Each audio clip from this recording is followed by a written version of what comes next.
Dosti Tabassum. Welcome to our channel. আজকে আমরা একটি কবিতা আবৃত্তি করব। কবিতাটির নাম লিচু চোর। লিখেছেন কাজী নজরুল ইসলাম।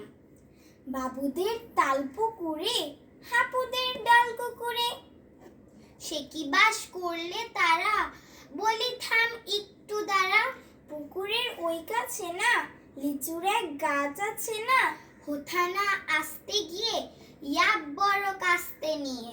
গাছে গো যেই চড়েছি, ছোট এক ডাল ধরেছি, ও বাবা মরদ করে পড়েছি শরৎ জোরে। পড়বি পর মালির ঘাড়ে, সে ছিল গাছের আড়ে। বেটা ভাই বড় নচ্ছার, ধুমাধুম গোটা দুচ্চার, দিলে খুব কিলো ঘুষি, একদম জোরসে ঠুসি। আমিও বাগিয়ে থাপড়, দে হাওয়া চাপিয়ে কাপড়। লাফিয়ে ডিঙ্গু দেয়াল, দেখি এক বিট্রে শিয়াল, ও বাবা শিয়াল কোথা, ভেলোটা দাঁড়িয়ে হোথা।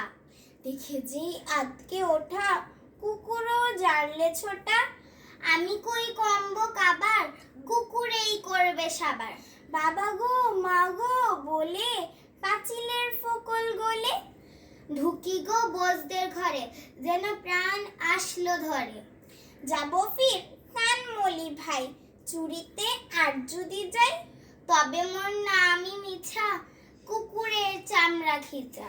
কি বলিস ফের হফতা, তবা নাক খফতা। Please subscribe, like, comment and share our channel. Allah Hafiz. Thank you everyone.